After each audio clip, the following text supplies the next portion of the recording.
Well, good morning, everybody, and good morning out there in virtual land too. It's Wednesday morning. We're at the Gloucester Women's Bible Study, and we've got this lesson and next week's lesson, and we're going to be finishing Genesis here pretty soon. I'm very excited about that. I wanted to invite all of the other core groups that we're doing virtually. We're going to have a time to get together on May the 12th at Melinda's house, and we'll email you the address for that, to have lunch and just have a sharing day. And bring your own lunch, and we'll have masks. She has a pretty big house. We can spread out, go outside, whatever, but it's going to be just a time to get together. Boy, we have needed that with all of our core groups and everybody that's involved to finally come together. This morning I want to talk to you, and the title of this lecture, if you would, is called The Blessing of the Second Son. So let's pray before we get started and just hop right into it. Lord, we're thankful for you. We're thankful, Lord, that you are no respecter of persons, that you love us all the same, and that you know who is going to receive you and who is going to be called according to your purpose. You know those things. We don't. And Lord, we see your hand working in our lives, Lord, even if we're not the most privileged. We know that we're chosen by God. So Lord, would you clarify this passage this morning in Genesis 48 for us, and 49. Lord, we love you. Amen. I'm going to kind of give you a little teaser in this sermon or lecture of next week when we get into chapter 49. So just kind of bear with me. I'm hoping I'm going to get your juices flowing a little bit for the questions next week so that we can come together and have a really good discussion about this. Go back in time with me a little bit. In fact, we talked about this morning. Go back all the way to the beginning, where you had the brothers, Cain and Abel, where the Lord accepted Abel's sacrifice and rejected Cain's. Cain was the firstborn. And we learned this week that just like Manasseh and Ephraim, where Jacob would put his hands opposite and bless the youngest first, that was not something that it was done a lot. It was not the culture of the day, because the culture was that the firstborn always got a double portion of the inheritance, that they always got the leadership of the family invested into them, and that they were tasked with carrying this family on to the next generation. So way back, Cain and Abel, and then I think, Donna, you said it, where they had, what are some other ones some other twins or some other children that you see in Genesis, that it was switched? Jacob and Esau. Ishmael and Isaac. Absolutely. See, God does not always follow our culture. He does what he is going to do. And he knows the future as well as we know the past. And he knows who is going to be the person that is going to carry on his word, his name, his tribe, his family. So here we see in 48 that Jacob crosses over and blesses the second son. If you go on into the Bible, you see this with David. David was not the first, second, third, or fourth, or fifth. He was the 8th son. You see with Joseph, we learned today, Joseph was the 11th son that the Lord gave him at the end, or Jacob gave him at the end of chapter 48, over and above what I'm giving to your brothers, in verse 22, I am giving you the one mountain slope that I took from the land of the Amorites with my sword and bow. He gave him an extra portion, and he was the 11th child. Doesn't always work out the way we think, does it? Remember a couple back in chapter, I think it was 37, that Judah's kids, the one that came out the first, the two twins, they said, this one's going to be first, and they tied a scarlet thread around his wrist, and he pulled his wrist back in. I cannot imagine the pain of the mother at this point, can you? Pulled his wrist back in, and the other one came shooting out. That in fact his name, they named him Perez, because the maidservant or the handmaiden said, where did you come from? You came out with a gush of water, and you'll see that when we eventually get into some of the stuff with David, that David was in a place called Perez, that the Lord came in and like rushing water saved him, and he called the name of the place Perez, Perazim. But Perez was not the firstborn, technically, but the Lord had a plan for Perez. He ended up to be in the lineage of David, the lineage of the Messiah. But let's go back again, and I know I'm jumping everywhere with this, but you're with me because we've been studying this. Let's go back to Judah. And I want to show you in chapter 49 what Jacob said about Judah. He said, Reuben, you're my firstborn. And I'm in verse 2. You're my strength and the first fruits of my virility. And then he goes on, he says, but I'm not going to be blessing you as the first child. Then he went on to Simeon and Levi. Remember Simeon and Levi, what they did when their sister was raped?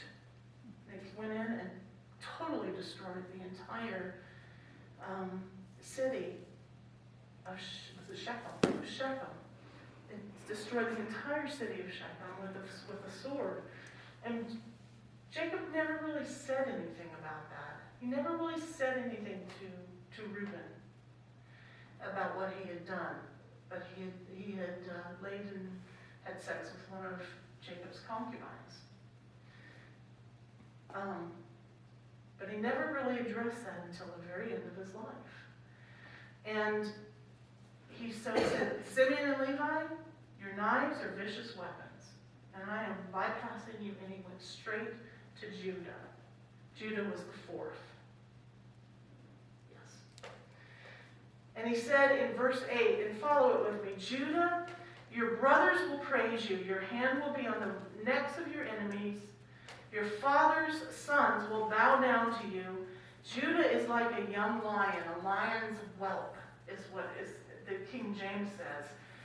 Which means, this is where that saying comes, the Lion of Judah. The Lion of Judah. Judah is a young lion, my son. He returned from the kill. He crouches. He lies down like a lion or a lioness. And who dares to rouse him? The scepter, and this is what I want you to hear. The scepter will not depart from Judah, or the staff from between his feet, until Shiloh comes. Now, what in the world does that mean? Judah, now, I can't say that Judah was any more deserving than any of the other brothers. He lived a very rough life. He had his moments of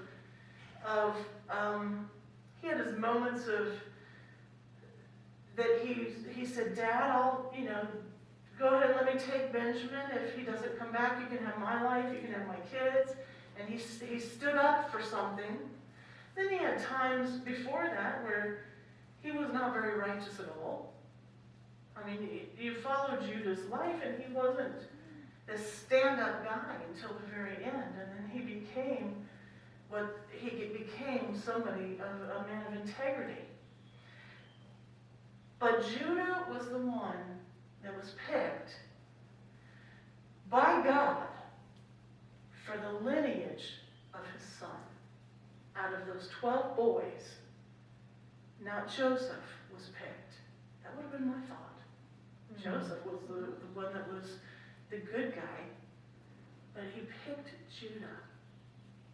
Ladies, can I tell you that you might not have that golden thread around, or that red scarlet thread around your wrist saying that you have rights, that you have everything under control, that you are the best, you are the elite. You might not have that. But God knows who you are, and He chooses you. He chooses whom He chooses. And when you said yes to Him, did you know that your saying yes was Him already? And 1 Corinthians talks about this, and Galatians talks about this, Ephesians talks about this, where you chose Him, He's already said, I choose you. Now, our human minds can't wrap around that, because we think it's one or the other. Either I choose Him or He chooses me. But He already knew we were going to choose Him. How's your brain? Is it twisted? He already knew, and He said, I choose you. Ladies, you are chosen by God. I don't care what society and culture say about you. You might have heard all your life that you're not good enough, that you're not special enough, you're not wealthy enough, you're not socially acceptable. But God Himself has chosen you like He chose Judah. And when He said that scepter shall not, the scepter will not depart from Judah, or the staff from between his feet, until Shiloh comes. Shiloh is very rarely used in the Bible, but it means the seed, the sent, the chosen one, the Messiah. Shiloh was the Messiah. And that scepter, I'm going to make you a family of kings. You are the one that will have Perez, and Perez is chosen for his son, and his son, until it gets down to a man named Jesse. And then out of Jesse comes the 8th son, David. And out of David, many years later, comes Jesus. God has a plan. He doesn't use the most obvious, the most skilled, the most popular. He uses whom He chooses. Oh, I didn't write that down. He uses whom He chooses. She's going to write that down. Yeah. That scepter, the king, the Lion of Judah, and we see that all the way to Revelation, that Jesus becomes that Lion of Judah. Oh, praise God. Go over with me. I want to show you something else. Go over with me to 1 Corinthians chapter 15. Because it talks about the first man, Adam, the first man that was perfect, that he had everything. And when he fell for entire mankind. And he lost that blessing of the firstborn. He lost that blessing because the land was cursed. And it talks about in verse 44 of 1 Corinthians 15. So there's a natural body and there's a spiritual body. And it's written, the first man, Adam, became a living being. Oh, but thank God for that second son, the second Adam. The second Adam, the last Adam, became a life-giving spirit. The blessing of the second son. However, the spiritual is not first, but the natural, and then the spiritual. It's talking about Jesus. The first man was from the earth and made of dust. The second man is from heaven. The second Adam is from heaven. Like the man made of dust, so are all of us who are made of dust. Like the heavenly man, so are all those who are heavenly. We have the blessing of that second Adam, that second son. We carry that blessing spiritually. And just as we have borne the image of the man made of dust, we will also bear the image of the heavenly man, the second Adam. Go with me over to Romans chapter 5. Romans chapter 5. And we're going to close with this. Verse 12. Therefore, just as sin entered the world through one man, and death through sin, this way death spread to all men because all sinned. In fact, sin was in the world before the law, but sin is not charged to a person's account when there's no law. And you keep going down to 14. Nevertheless, death reigned from Adam to Moses, even over those who did not sin in the likeness of Adam's transgression. He is the prototype of the coming one, but the gift is not like the trespass. The second Adam is not like the first. For if by one man's trespass the many died, how much more has the grace of God and the gift overflowing to the many by the grace of the one man, the second Adam, Jesus Christ. Isn't that beautiful? He is technically the second Adam, the one that is blessed, the one that has been given back the inheritance of God, the one that gives us and comes down to us to give us that eternal life, that inheritance from God. God bless that second Adam, the second son. Amen?